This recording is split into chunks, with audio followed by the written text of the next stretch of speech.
As docs, we give a lot of advice to people, but do we follow our own advice? And the answer is probably not. I say to people, don't use Q-tips. Don't put anything smaller than your elbow in your ear, which is the thing, like, don't put things in your ear. This morning, I used my last Q-tip Don't that I tell. got from a Oh, hotel, and I was like, this is heaven.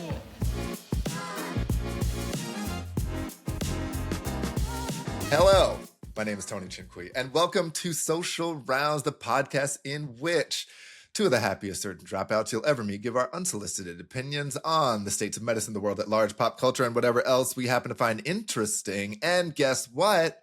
By popular demand, we are welcoming back street legend, incomparable talent, the inimitable Joan Chan MD. She's back, baby. How does it feel? Woo! It feels so good. It's been so long since I was last here, and I just can't believe it. It's been a long time coming. Well, I'll tell you, the people have been clamoring for more Joan. Absolutely. That's the thing. Well, And you're we could welcome. have said, oh, you just get one and done, Joan. Then she's out. She's got real important things to do. But you know what? We had to beg to get back on your schedule. You were just like, you think I got time for more of whatever it is you guys are doing? Get out of here. Yep, all of that's real. And definitely don't look at, though, the fact that the lighting looks almost the exact same as the last time we recorded. Oh my God, Joan, the fourth wall.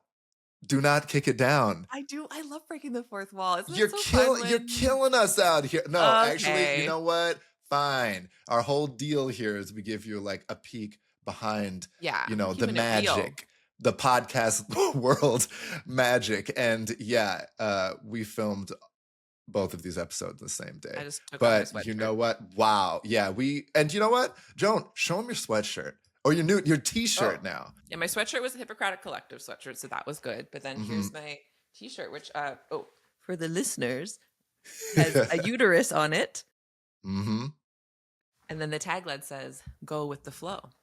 And you know what? You should be like a uterus. You should. We should all go with the uterine flow. And Absolutely. Joan, okay, so it's been one full podcast. I am just going to assume that the people can't get enough of you. So how does it feel to just skyrocket to the stratosphere of podcast stardom seemingly overnight? It feels thrilling. It feels like the opportunity of a lifetime that I'm now going to just embrace and let it go to my head completely. You should. I mean, the air is pretty thin up here. It's not, you got to be built for this. Yep. I need my acetazolamide. Tell them what that's for. Tell the people what you need it for. I'm like, I want to say motion sickness, but I know what I mean.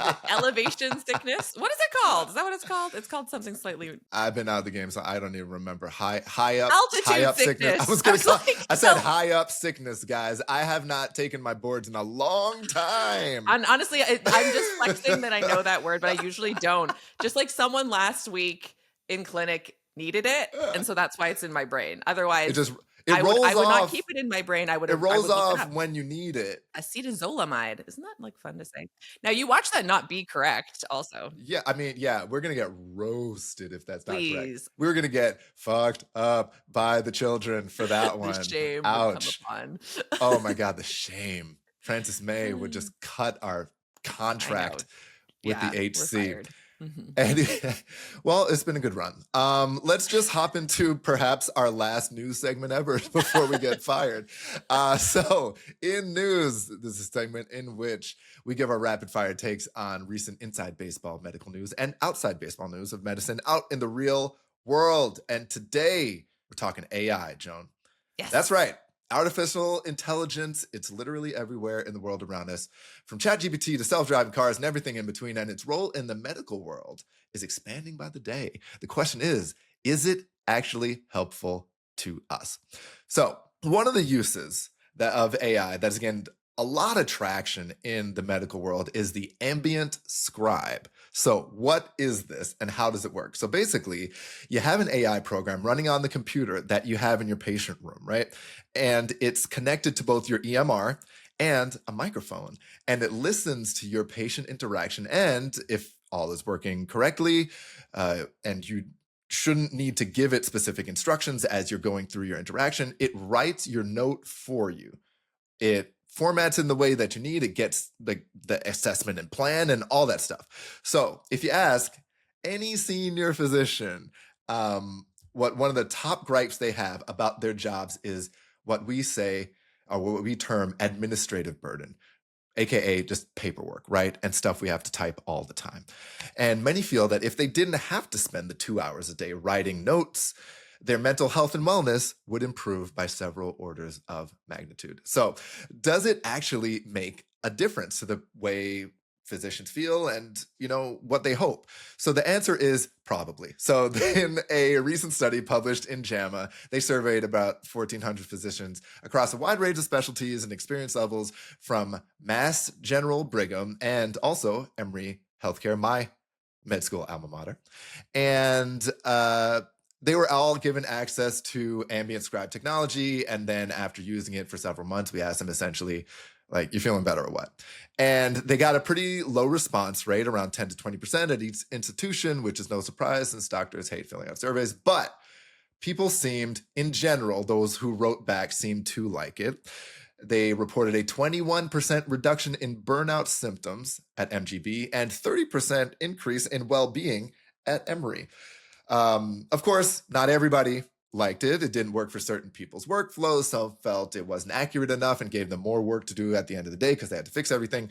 But, nothing's going to please everybody. But the question is for you, Joan, and you and I offline, we've talked extensively about the role of AI in wellness and in medicine. I know we both have lots of thoughts on this. But first, have you used this? Like, do you have this in your office? Oh, yes. Yeah. That's how's it work? So I enjoy being an early adopter of like tech stuff, especially tech stuff that says it's supposed to like make my job easier. And I will say, so that means I've tried a lot of different tech stuff. And for me, the AI scribe was the first thing that genuinely made my job easier. Like other things made it easier for people to reach me or easier for me to actually then do more work that was good for patients, but was actually just more work, like, emailing patients securely. I think that is good, but it is more work versus this actually like made something better in my life. So I've used an AI scribe in my practice for almost 2 years now. I've tried a couple different ones and I love it. It's my little robot friend. One of the things that I found really surprising when I first started using it is I wanted to always do like a consent conversation at the beginning of the visit so patients know that I'm using it. And so I'd say my little spiel. And like the number one thing I would hear is like anything that makes your job easier. And that felt— That's what patients would tell you? Yes. And that felt so like nice. Healing to the soul. So people aren't the worst. No. That's like, so nice to hear. And then they're like, and it was a moment of like, yes, thank you. It does make my job easier. And that means that I get to just focus on you. Like the overall well-being thing of like not charting at night, like that is great.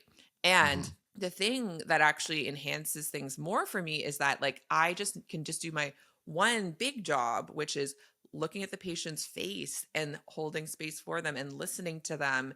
And that's like already takes up lots of mental energy. I don't also have to be my own transcriptionist or try to remember later, which my brain is very full of things. It doesn't have that much space, so it doesn't remember so well. So like for me, it's been a game changer and I love it. Like actually like last week I went and gave a talk to a bunch of other family docs about AI scribe. So like I am like very all in. I don't think they're all made the same. And I think you do have to— and I don't think they should ever be like mandatory because that's just never a good idea. Like everyone works differently. But I think a lot of people, if they found a way for it to complement and support their workflow, they could find benefit. And have they, I'm assuming because they all have been doing this, but over time, you've been doing it for like what, a couple of years, you said? Yeah. Have they been getting better? Yes. At listening? Yeah.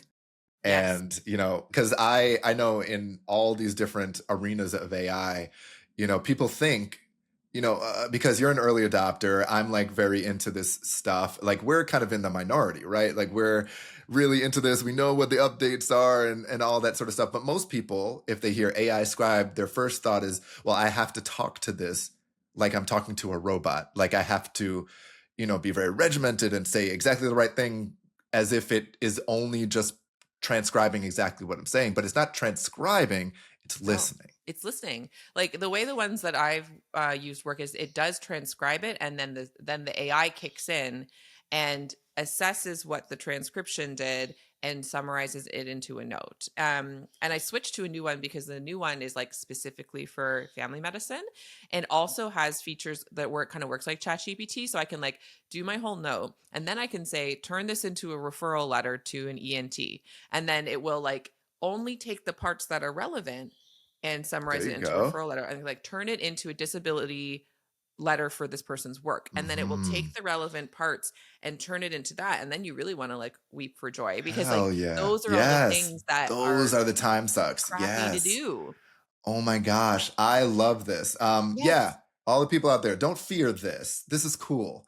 And it's here to help. Like AI is here. It's a thing in the world. And it doesn't have to like take over the world and ruin us all. Like it's a tool, just like everything is. And if you learn to use it early, it can really help. But do you think like, this is what I was wondering about, because I've spoken to a lot of physicians over the last few months, and a lot of them have been using these AI scribes. Yeah. And a lot of them say, yeah, just having this take a little bit of the burden off of my day improves my wellness. Yeah. And my question is, because personally, you know, we both think very deeply about wellness and like burnout and all that sort of stuff. Is it just like an A leads to B thing? Because I don't think so.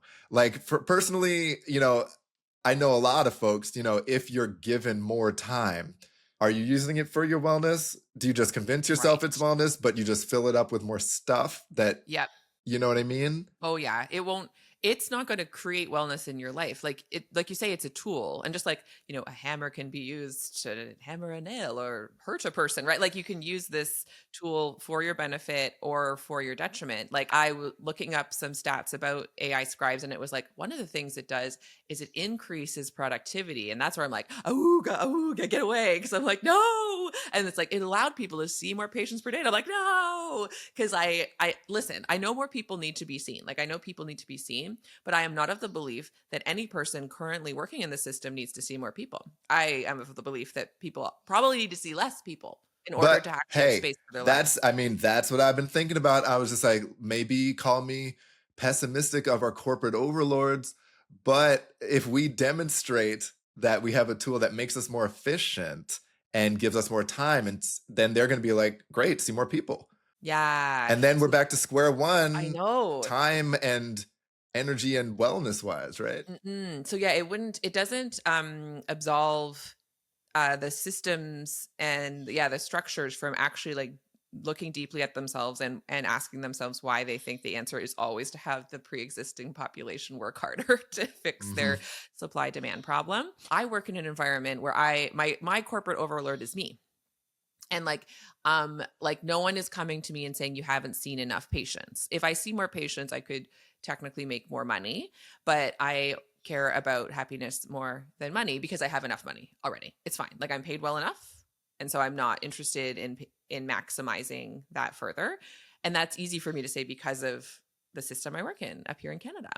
But say you're in a system where your job is measured by metrics or something, then I think it's time to do some collective most of them action. are down here in the States. That's really Get crappy. them metrics. So then you need to like, you know, like you and all your coworkers be like, okay, like what I would try and like have people do is like be bad at using the scribe but it kind of in quotes. So like you'd be like, oh, you know, it still takes me so long to edit at home, but like it maybe it doesn't really like I would or like, oh, now I need to like fill that time. Like I'd try and block it with other things, or like I'd try and not get more efficient with the scribe, which would then mess up everyone's stats. Yeah, no. So you guys heard it here first. This is like game from folks who have seen the game. Yeah. Okay. Like Joan has seen The Matrix, and what she's telling you to do is use this.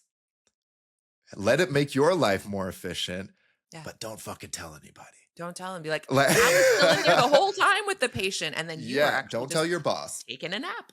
Or like, don't tell your boss you're doing it fine, but just tell them like, I don't know, man, it's not really for me. It creates more work. That's exactly what you should do so that you can have some more time to focus in on the things that you really should be focused in on, like your mental health and wellness. Is that cynical? I don't think so. I think that's empowering. I know it involves lying, but if they are going to believe lies about human capacity, then I think then it is morally justified to lie back into that system. Ooh, let's get it, Joan. This is coming from the world of understanding that everything sucks and that in order to succeed in this world, we must use the tools that the world uses against us. So is lying okay sometimes? Sometimes. Creative number crunching. Call it something. Yeah, man. Because you know what? Does the corporation have feelings that you can hurt? Does the corporation, no, they don't.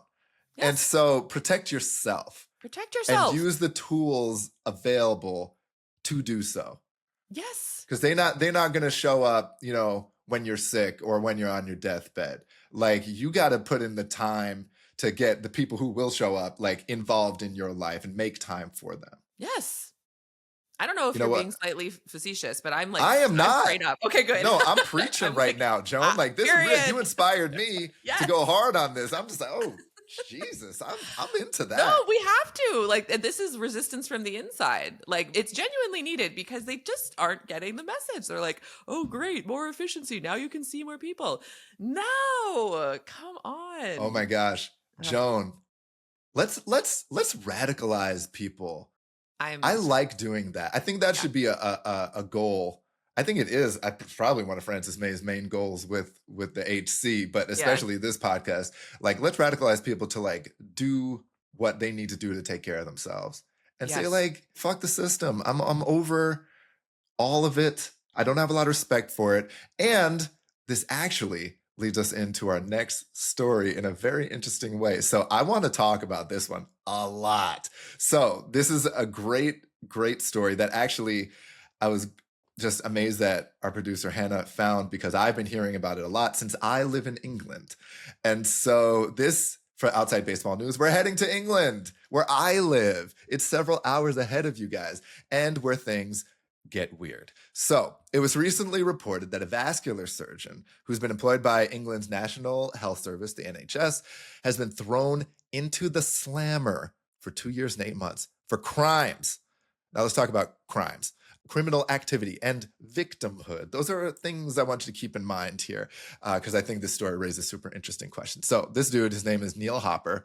He's a vascular surgeon, and among other things, he amputates limbs regularly as a part of his job.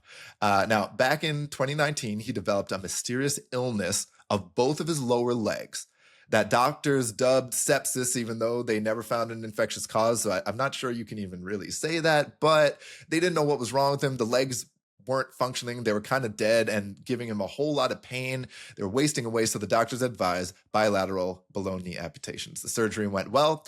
Hopper's super happy. He gets prosthetic legs. He's feeling great. He's back to work on his feet in a matter of months.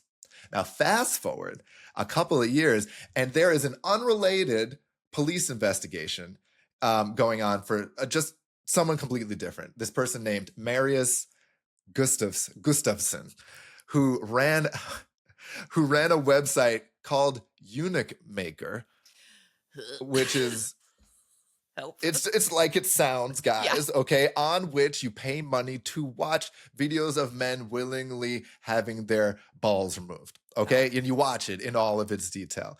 Now, this is obviously kind of illegal, even though people were like, yeah, I want my balls. You're not allowed to take these videos and just put them in the world, right? So Gustafsson was sentenced to life in prison, but surprise, Gustafsson had both of his legs amputated and had been DMing extensively with one Neil Hopper, our doctor from the start of this story, about how he managed to pull it off.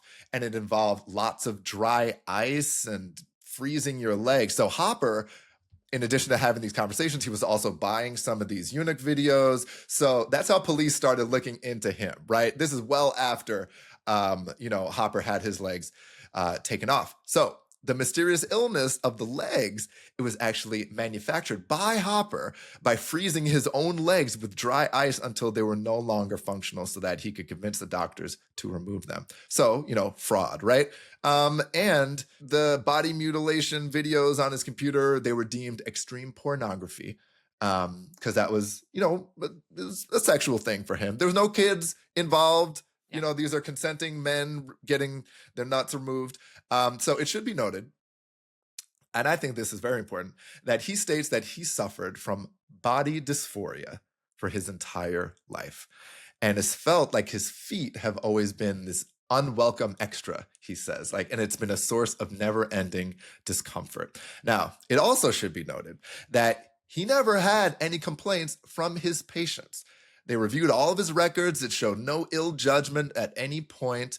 Though, of course, some patients, as this has come out, are like, wait, my doctor, my amputation doctor is obsessed with doing amputations. Did I really need the one I got? Was I part of his sexual kink, et cetera, et cetera? I don't know. So this is kind of a wild story.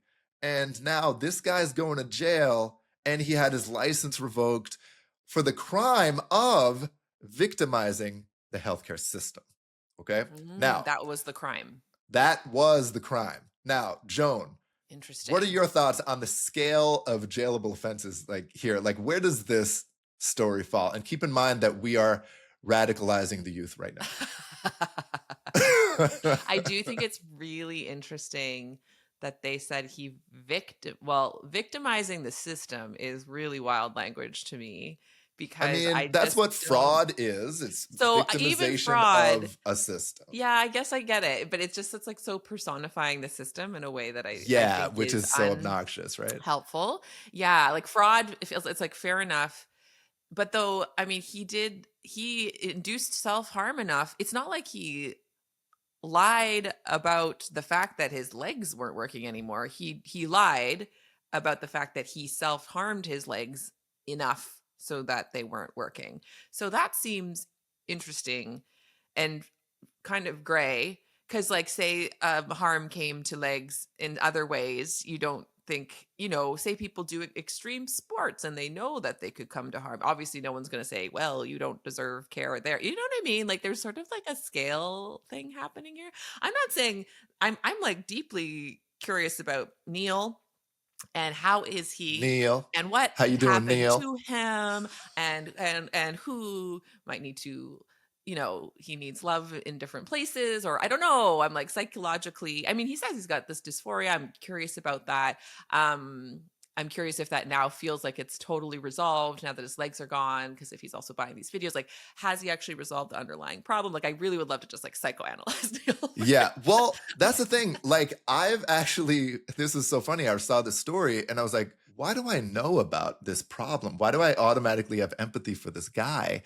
And it's because I was writing a script a few months ago about, I was looking up different versions of psychosis and different sort of things like that, and I came across this body integrity identity disorder. Basically for almost your whole life you have some part of your body, whether it's your foot or your arm or whatever, that you just feel is not a part of your body, and it never has been, and it makes you crazy. It's just these people self-harm themselves a lot, right, just trying to get rid of their arm, which their brain cannot resolve the fact that this is part of your body. They're just it shouldn't be there, and it is psychological torture every day to have it there. And so this is real shit. And I 100% believe that that's what Neil has. And to be the fact that it's a fascinating story, to be a functional surgeon, to become a vascular surgeon who does this to people every day. That is very interesting. Just to because the profession. Yeah, I think we got a couple things going on because one, he feels like his legs aren't his legs, but also he really likes seeing legs come off of bodies, regardless of whose legs they are. Yeah. And so, we got some stuff Fro Neil. Some layers. And I love that, like, you know, they asked Neil, like, do you regret the amputations? He's like, I don't regret the amputations. I regret the dishonesty, but I do not regret the amputations. Because, like, yeah, this is the thing. Like, say Neil had been upfront. Say Neil said, you know what? I'm at a point in my life where, like, I just want to be real about the fact that my entire life, I just don't feel, I feel like my legs should stop at my knees, and then I should have like, and that was this persistent thing. And I'm like picturing, and like, and then maybe he goes through some amount of counseling and other treatment to see if it can be kind of more resolved internally inside of his mind. And is there a point where he would have found, maybe he would have to pay for it privately, and maybe that's it, like if you use NHS, I don't, like, you know what I mean, but like, NHS guys, it's socialized healthcare over here. And what that also means, I know you know about this, Joan, is like the waiting times for anything can be incredibly long or indefinite.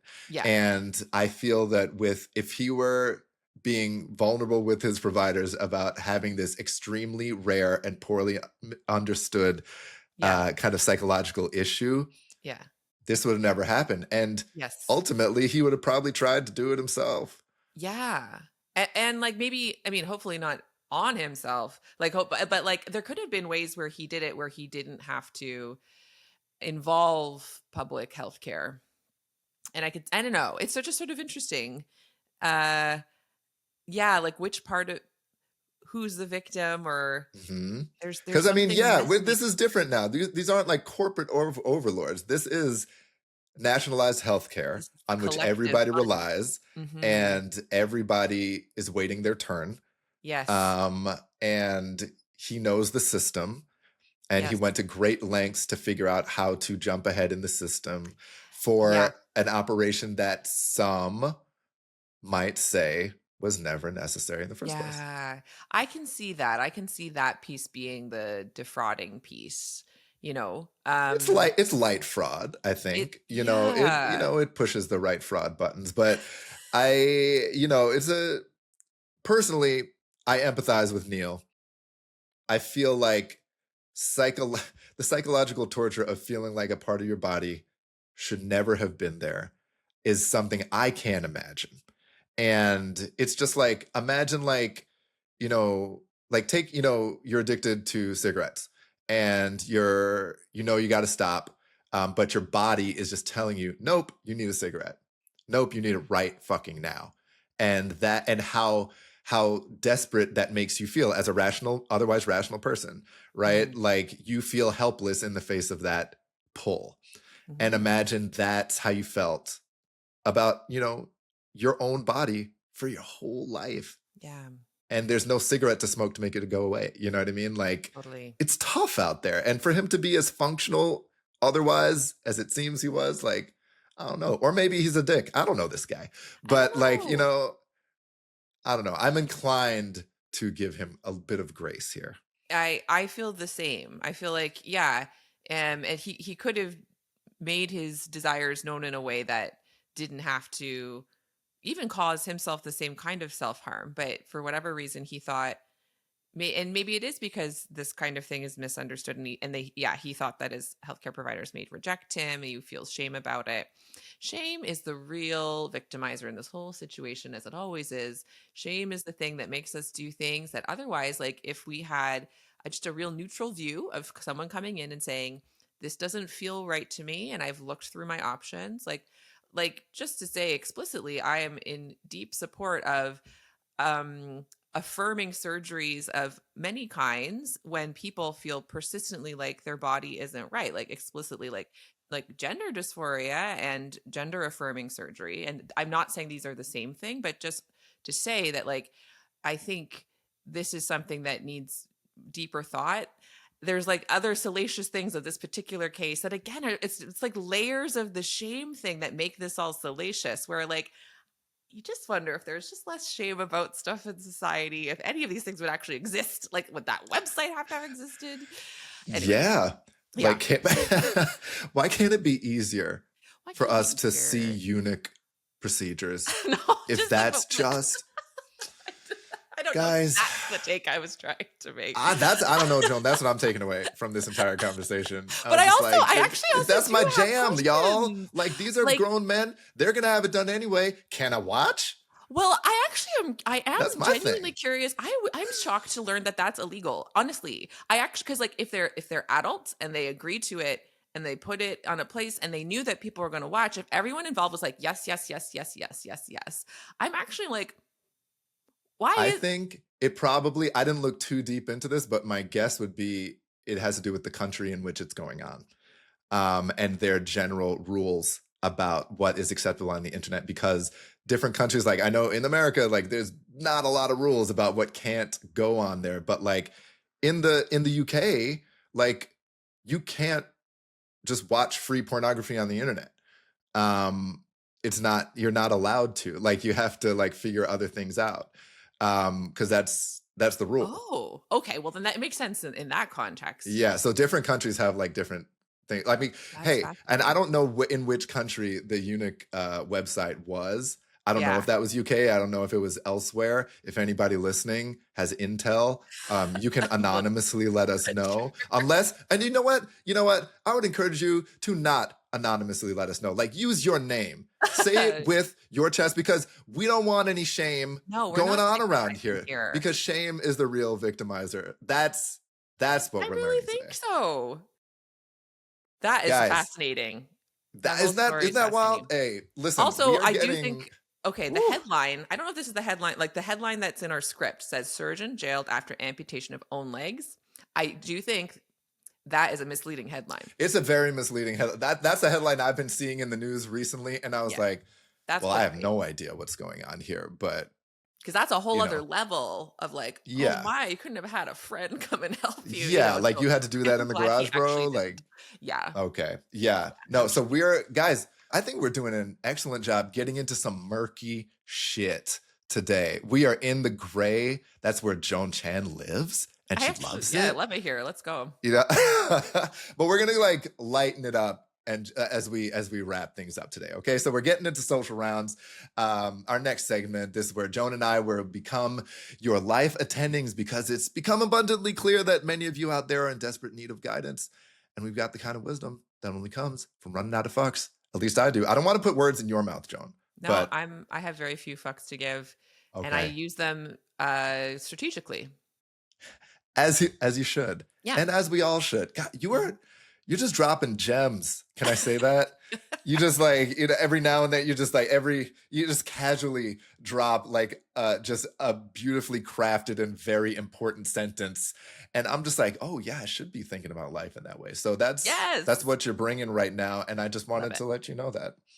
You're welcome. Okay, so today's segment is Do As I Say, Not As I Do. And in this segment, we'll once again be vulnerable with the hopes that we can inspire our listeners to A, take it easy on yourselves, and B, do better than us. Okay. So as docs, we give a lot of advice to people, like do this or stop doing that thing that you've always done your entire life and think is completely fine and normal, so that your body can heal or you can be more healthy. Right. And we know it's easy to say that shit and shame people into changing their ways, though, we try not to shame you, but you may receive it as such. But do we follow our own advice? And the answer is probably not.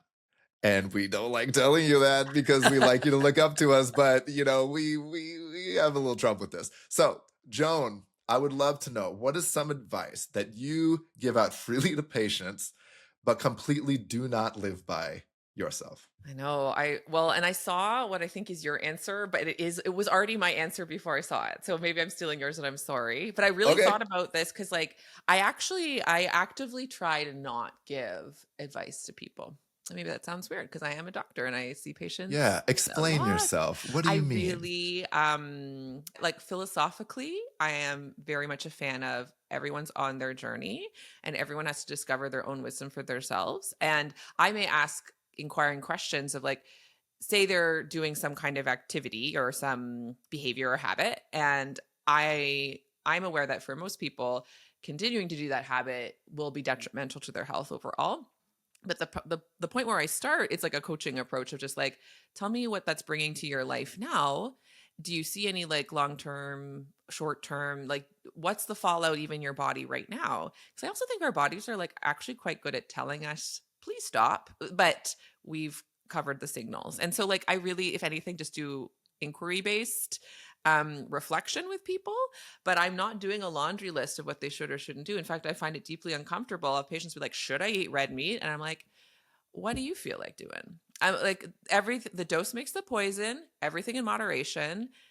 Diet science is not that accurate, and I think we can put a lot of very like strong dogmatic things as if everyone's on the same page, and then people around the world are like on very different pages. So I like to, like, speaking of Merck, I don't want to swim into. I'm not going to be like, as the doctor, you must all be vegan or whatever. I'm like, hey, what do you think?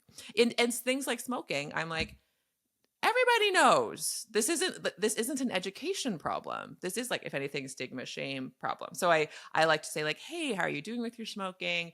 You know, are you having any thoughts of quitting? But I'm not like giving them advice to stop, because that advice is not the thing that's going to make them stop smoking. All right, Joan. So that's was my TED talk. Sorry. That was a very nice TED talk about how good a doctor you are, but that's not the question. That's not the right? question. Okay, sorry. Like okay.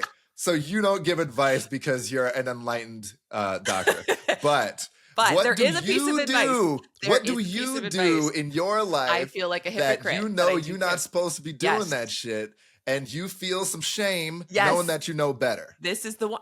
This is truly the only one I can think of. There might be others I'm forgetting. Actually, there's like a soft second one. But the first one truly is, I say to people, don't use Q-tips. Don't put anything smaller than your elbow in your ear, which is the thing, like, don't put things in your ear. Yep. And as an ENT, I'm an ENT. I say that 30 times a day to everybody. And I just don't buy Q-tips, because if Q-tips are in my house, I am absolutely going to use them every single day, because they feel this morning I used my last Q-tip that I got from a hotel. Oh, you're outing yourself right now. This is heaven on earth. Let me ask you a question, because okay, so I advise people not to do the Q-tip thing, but I've never been a Q-tip guy, so it's really easy for me to say, and I don't understand the euphoria of the Q-tip situation. Yes. So can you explain it to me? And as it's happening, are you just like this is the forbidden ear fruit right now? Is that and it part feels of incredible. the joy is the fact that it's forbidden? I don't think so. I think, or if it is, it's only part of it. It's just truly, because they're like, especially it's like after a shower, so everything's damp, including the inside of your ears, and like otherwise, I guess they just like air dry or whatever. But there's something about then it's like between a scratch and a tickle, what it feels like in this very sensitive small part of your body, and it just feels. It does feel delicious. It just feels satisfying in a way. It's like, the way you describe it, it feels like it's the physical equivalent of like ASMR. Yes. Like, yeah, it's like, you know, like when people are like, you know, they speak certain ways or they kind of whisper to you and your body gets all tingly and all that sort of stuff. Yes. That's the level of euphoria that you get from having a Q-tip in your ear. It is that relaxing. Like, and I am imagining, because when I listen to ASMR, it doesn't do that thing to me. Like, I don't have that. It would be cool. It sounds fun. But for me, it's the Q-tip one. And yeah, I think it is also a little bit of like, I'm being bad. Like, if I'm honest, it's a little bit like, oh, this is my, this is my last one. You know, it felt like before you get the shakes. Yeah. Now I'm going to go into withdrawal tomorrow. I'm going to be so sad. Thank you. It took us fucking forever to get to your vices. Yes. You were trying to explain to us how nobody should feel shame about anything. Fuck that. No. We feel shame, and we love it sometimes. We love it sometimes. It's worth it. Turn it into good. Yeah. Yeah. Sure. I mean, personally, okay, for me, you know, I was, like I said, I'm not a Q-tip kind of guy. But I get massively terrible acid reflux. Oh, no. And that is something in my practice I would have to talk to people about every single day. And I thought I was, like you said, like I was very good about talking to folks about how to manage reflux. And I would be like, listen, if you really read all the stuff about reflux, fucking everything you like to eat can give you reflux. So I'm not going to tell you to stop eating the things you like to eat. Just know that if you do eat these things, it could make your life a little more miserable. And if that is something that is okay with you, then that's okay with you. And so I started getting like bad reflux like in my early 20s, like back when I was in med school. And it would like, it like burn so much, like keeps me up, and I wake up and it's just like burning my chest and my throat. It sucks. But you know, I know the stuff that gives me reflux. It's the foods that are delicious and that I Like just spicy want to food too? have. Yeah, just like Yeah. I was like, hey, I love Mexican food. I Mhm. love good burritos. It is Yeah. what it is. Am I gonna not go out and have a burrito tonight because I don't have Tums or like I ran out of my omeprazole? Like, Mhm. no, I'm gonna eat it and I'm gonna Yeah. suffer and complain about it. Yeah. But is it my fault? Sure. I'm sorry. I But wish I could you're be the better. only one experiencing the consequence. That's like that's kinda what I mean. It's like, go It's true. ahead. Personal Like, responsibility. yes, It's what it's everything's for based you. on, So apparently. I'm accepting the burrito and the burn after. I'm accepting the whole thing. Informed choice. Mm-hmm. So we're bad kids, guys. We do our very best, but the point of the segment is we're just like you. Yeah. Okay? We do our Yeah. very best, but we use Q-tips and we eat Mhm. burritos. And you know what? You should too. I Get I over have it. my second one that I thought of was just like how much time I spend on my phone. I would say that one. I don't give out the advice not to because I'm like, I don't know. Like I'm still sometimes I delete the apps when I get off, but I do know that's another one where I would not advise people to be on their phones as much as people are on their phones, including me. So that's It's tough. another, It's tough not to be yeah, chronically online. I mean, yeah. I am as well. Hmm. Like I said, I say I don't like social media in that I don't like myself being put out on social media. I don't post anything. But I'm watching. I'm watching all y'all. You scrolling. I'm creeping on planet Earth. And if you're loud out there, I'm probably reading your shit. And should I be doing that? Is it good for my mental health? Absolutely not. Right. But sometimes, you know, it is what it is. We're in the time that we're in, and we're forgiving ourselves, Joan. Yes. Okay? We're being kind Self-compassion, the to antidote ourselves. to shame. Absolutely. Yes. And Mhm. let that be the the moral of all the stories here on Yes. Social Rounds today. And with that, we've got another successful and possibly like a perfect episode of Social Rounds. Once again, Joan, thank you so much for being here. It's been a pleasure. Thank you so much for having me again. Thanks for listening, all that are listening. And yeah, feel less shame in your life. Yeah, and you know Much. what, Joan? Can you let the people know like where they can find you since you're Oh, chronically online? yes. You can find me online at JoanChanMD. That's joanchanmd.com is the website. And then at JoanChanMD is on Instagram and on TikTok. Speaking of horrendously bad algorithms for your brain. And then I have a podcast, The Other Human in the Room. And Frances May has been on there multiple times, and Tony's been on there one time, and we'll have to come back again at some point, maybe to talk about AI, actually. Yeah, maybe we might have Like, to do that. Yes, I cool. give my full endorsement to the other human in the room, completely objectively, guys. Outside of me and Joan having the best episode she's ever had, I think that the podcast is fantastic, and you should all take a listen. Thank And you. from our perspective, if you enjoyed this podcast, please subscribe, rate us 5 stars, leave us a review, talk to us on Instagram. We're there. You know we're there. We're there. And I might talk back. Joan might talk back, as long as you're nice. And also check out the website, hippocratic-collective.com for more shows and content like this.